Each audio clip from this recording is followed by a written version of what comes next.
2012 உலகம் ஒரு பார்வை. இத்தாலி நாட்டில் நடந்த கப்பல் விபத்து. கோஸ்டா கான்கோர்டியா என்கிற சொகுசு கப்பல் இத்தாலிய கடலோரத்தில் உள்ள பாறையின் மீது மோதி கவிழ்ந்து விபத்துக்குள்ளானது. இந்த விபத்தானது ஜனவரி மாதம் 13ஆம் தேதி அன்று நடந்தது. இதில் கப்பல் பணியாளர்கள் 11 பேர் இறந்தனர் மற்றும் 22 பேர் காணாமல் போயினர். இந்த விபத்தின் மூலமாக இத்தாலி நாட்டுக்கு பெரும் நஷ்டம் விளைவித்தது. எகிப்து கால்பந்தாட்ட மைதானத்தில் வன்முறை. கடந்த பிப்ரவரி 1ஆம் தேதி எகிப்தில் நடந்த கால்பந்தாட்டத்தில் வன்முறை ஏற்பட்டது. இந்த வன்முறையில் பலர் படுகாயமடைந்தனர் மற்றும் மைதானத்தில் உள்ள பொருட்கள், நாற்காலிகள் சேதமடைந்தன. சுமார் 73 பேர் அந்த கலவரத்தில் கொல்லப்பட்டனர். அதன் காரணமாக எகிப்து நகரமே பெரும் சர்ச்சைக்கு உள்ளானது. அந்த மைதானமே கலவர பூமியானது. நீலம் புயல்.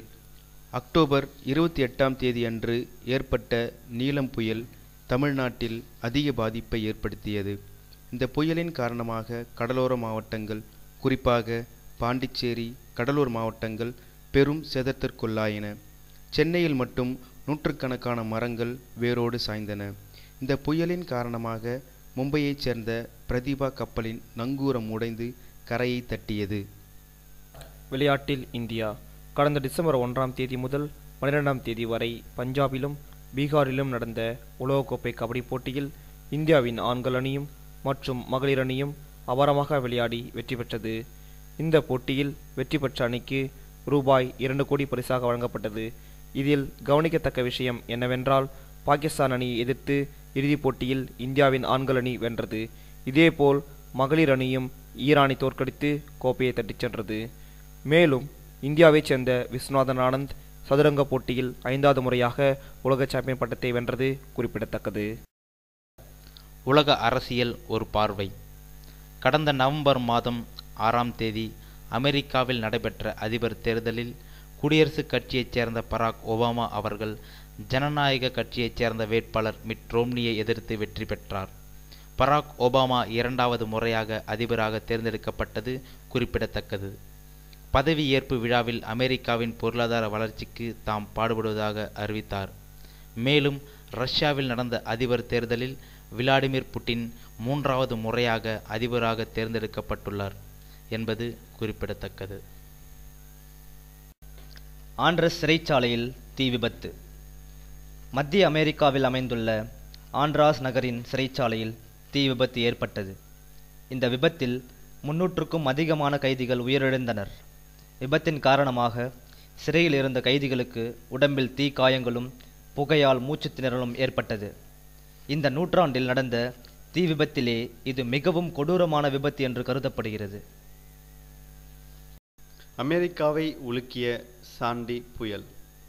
கடந்த அக்டோபர் மாதம் 22ஆம் தேதி அமெரிக்காவில் ஏற்பட்ட சாண்டி புயலில் சுமார் 253 பேர் உயிரிழந்தனர்.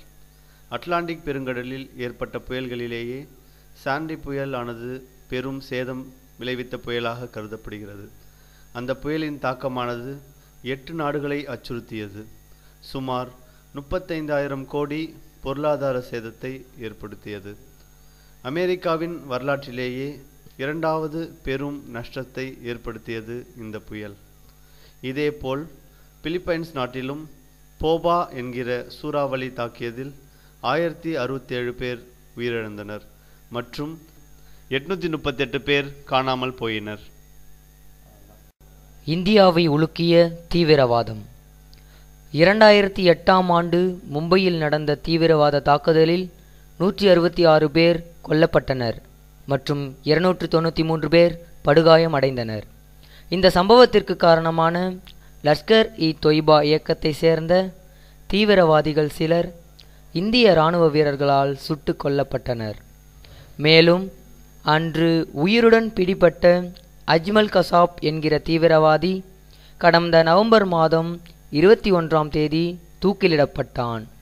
இதில் குறிப்பிடத்தக்கது என்னவென்றால், பல நாடுகள் அவனை தூக்கிலிடக்கூடாது என்று எதிர்ப்பு தெரிவித்தும் நம் இந்திய அரசாங்கம் அவனை தூக்கிலிட்டு அவனுக்குரிய தண்டனையை வழங்கியது. கூடங்குளம் அணுமின் நிலையம். மத்திய அரசால் நிறுவப்பட்ட கூடங்குளம் அணுமின் நிலைய கட்டுமான பணிகளையும் தொடக்க பணிகளையும் எதிர்த்து கூடங்குளம் மற்றும் அதன் சுற்றியுள்ள கிராம மக்கள் பெரிய போராட்டங்களை நடத்தி வருகின்றனர். இதற்கு காரணம் ஃபுகுஷிமா நகரில் நடந்த விபத்தை போன்ற சம்பவம் இங்கும் நடக்கலாம் என்று அதை ஆரம்பிக்க விடாமல் தடுத்து போராட்டங்களை நடத்தி வருகின்றனர். ஆனால் இந்த அணுமின் நிலையம் முழுவதுமாக அமைந்தால் மக்களுக்கு வேலைவாய்ப்பு வசதிகள் அதிகமாக இருக்கலாம் என்றும் மின் உற்பத்தி பெருகலாம் என்றும் கூறப்படுகிறது.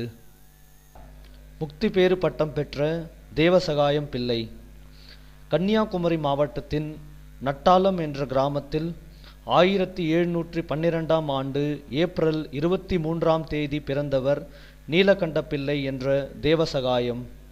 சிறு வயதிலேயே பல துறைகளிலும் திறமை பெற்றவராக இருந்தார் இவர். 1741ஆம் ஆண்டு குளச்சல் துறைமுகத்தை டச்சு படைகள் கைப்பற்றுகின்றன. நீலகண்ட பிள்ளை உள்ளிட்ட மார்த்தாண்டவர்மாவின் படையினரை டச்சு தளபதி டிலனாய் சிறைப்பிடிக்கிறார். பின்னர் டிலனாயும் நீலகண்ட பிள்ளையும் நண்பர்களாகின்றனர். கத்தோலிக்க மதத்துக்கு மாறி தேவசகாயம் ஆகிறார். பின்னர் கிறித்துவ மத பரப்புரைகளில் ஈடுபடுகிறார். ஆனால் மன்னர் மார்த்தாண்டவர்மா இதை ஏற்க மறுக்கிறார். தேவசகாயம் கைது செய்யப்பட்டு கரும்புள்ளி செம்புள்ளி குத்தப்பட்டு எருக்கம்பு மாலை அணிவித்து அவரை எருமை மாட்டில் அமர வைத்து ஊர்வலமாக நடத்துகிறார். பின்னர் அவருக்கு மரண தண்டனை விதிக்கப்படுகிறது. 1752ஆம் ஆண்டு ஆரல்வாய் மொழியில் உள்ள காற்றாடி மலையில் அவர் சுட்டு கொல்லப்பட்டார். கிறித்துவ மதத்திற்காக உயிரை நீத்த இவருக்கு அருளாளர் பட்டம் வழங்குவதற்கு கோட்டாறு மறைமாவட்டம் தொடர் முயற்சிகளை மேற்கொண்டது. இதன் விளைவாக கிறித்துவ மதத்தில் உயரிய பட்டமான முக்திபேறு பட்டம் கடந்த டிசம்பர் மாதம் 2ஆம் தேதியன்று இவருக்கு வழங்கப்பட்டது. செவ்வாய் கிரகத்தில் விண்கலம். கடந்த ஆகஸ்ட் மாதம் 5ஆம் தேதி கியூரியாசிட்டி என்கிற புளூட்டோனியம் சக்தி வாய்ந்த விண்கலம் வெற்றிகரமாக செவ்வாய் கிரகத்தில் தரையிறங்கியது.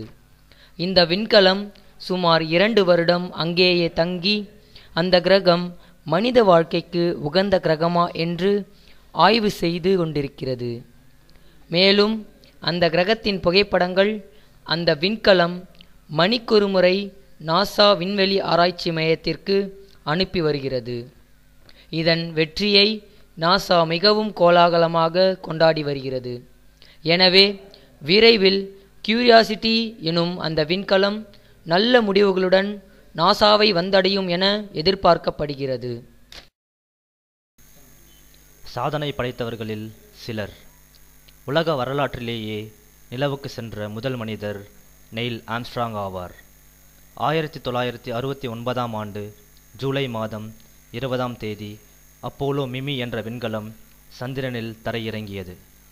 அதில் இருந்த நெயில் ஆம்ஸ்ட்ராங் தான் முதல் ஆளாக இறங்கி நிலவில் காலடி எடுத்து வைத்தார். இதன் மூலம் சந்திரனில் முதலாக நடந்த விண்வெளி வீரர் என்ற பெருமை அவருக்கு கிடைத்தது. பூமி திரும்பிய பிறகு அவர் உலக ஹீரோவானார்.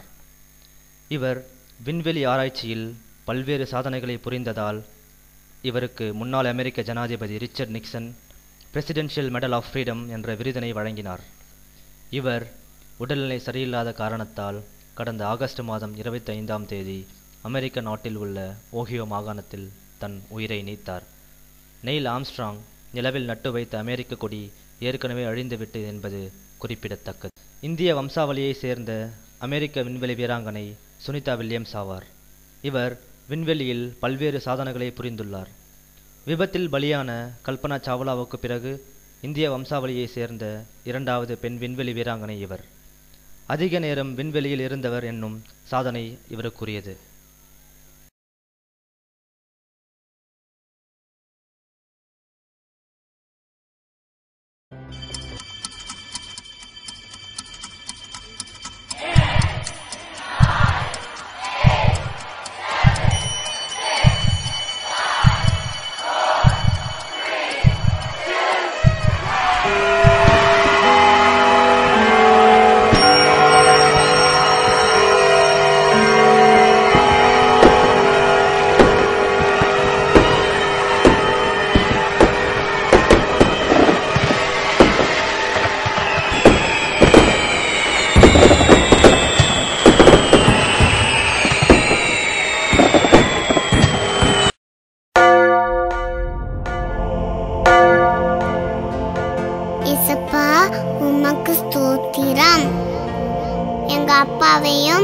எங்க அம்மாவையும் ஆசீர்வாதிங்க ஏசப்பா. எங்களுக்கு நல்ல அறிவையும் ஞானத்தையும் தாங்க ஏசப்பா. எங்க எல்லாரும் காப்பாத்துங்க ஏசப்பா. ஏசப்பா உமக்கு ஸ்தோத்திரம்.